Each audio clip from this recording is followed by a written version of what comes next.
We're going to drill down, or you might say, peel back the layers of the onion to zoom in on some areas of the EU Green Deal that the RMG impacts. One of the facets of the Green Deal is the Circular Economy Action Plan. I don't mean to oversimplify, but we can think of the circular economy as making changes in the way that we consume things, so that we can reduce waste, we can reuse products instead of single use, and we can recycle. Unfortunately, circular economy flies in the face of something like fast fashion. Fast fashion is basically low-cost clothing that's not used for very long, perhaps due to quality issues, or perhaps due to a low price point, which encourages people to throw items away and just buy new ones. I imagine that fast fashion is a reasonably good thing for the ready-made garment industry in Bangladesh, inasmuch as it encourages greater volumes of garments to be produced, and therefore greater volumes of garments to be sold. But imagine there are really strong pressures on the margins for producers of fast fashion items. The new Circular Economy Plan is a series of measures designed to promote circular economy.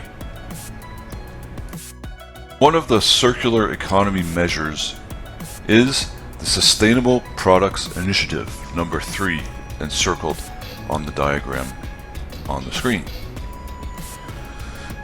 SPI introduces new laws into the EU to ensure that certain products, those products include textiles, are produced in a more sustainable way.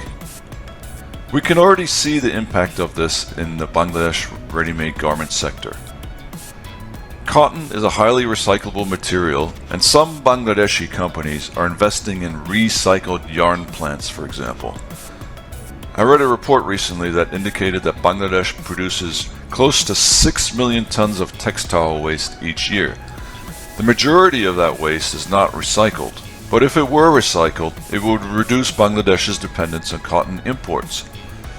These regulations now may even, or are likely to, prohibit destruction of unused textiles.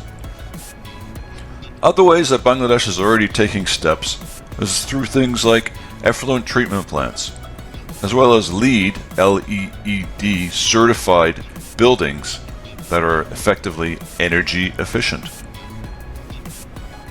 Now, I don't have to tell you that all of these initiatives, whether it's implementing a recycled yarn plant, whether it's building a new building that's LEED certified, whether it's purchasing new equipment that is more energy efficient, or whether it's implementing effluent treatment plants, all of these measures cost money. And when there is a demand for capital expenditures, so buying new equipment and building new buildings, there's usually a demand for financing from banks and FIs. And now we get to the layer of the onion that really impacts us. ESPR, Eco-Designed for Sustainable Products Regulation. As the name implies, the regulation attempts to make all products more sustainable and limit their impact on environment throughout their product life cycle. What exactly does sustainability mean in this case? Well, there's no exact definition, but it's implied or it's indicated in the ESPR that a product set, so a product set which is covered under ESPR is textiles, a product set will have minimum sustainability standards embedded, which should address 80% of a product's environmental impact through its design.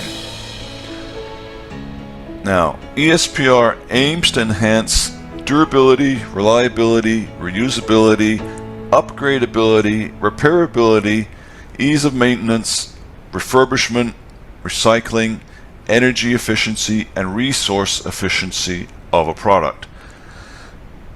That's many elements that come into play when a product is designed and manufactured.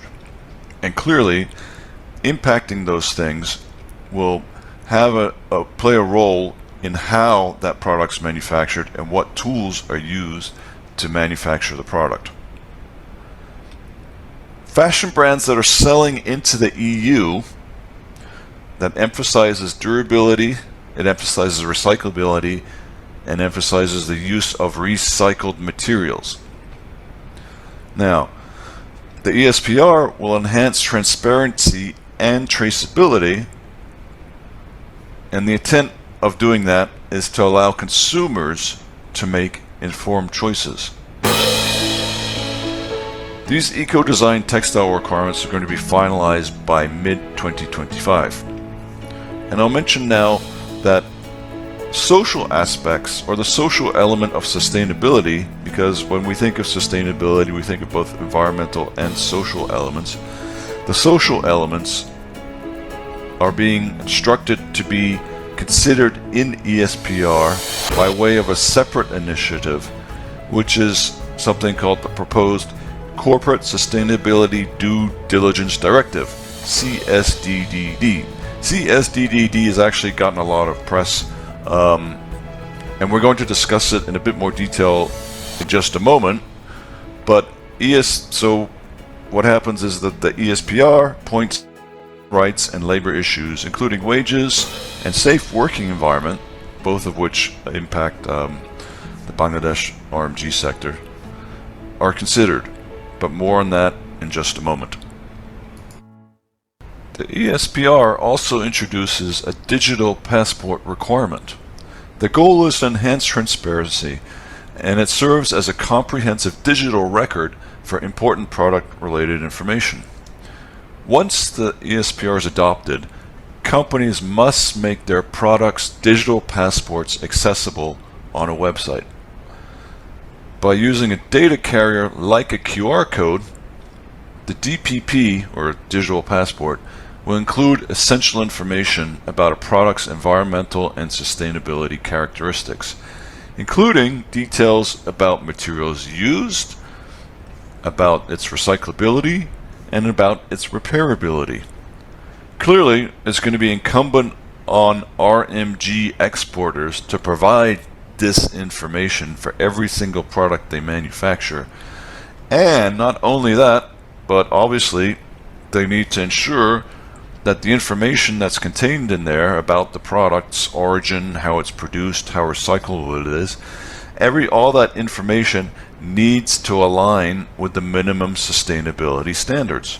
So effectively, the digital passport will serve as a individual product level check and balance system to make sure that the product is complying with ESPR minimum sustainability standards.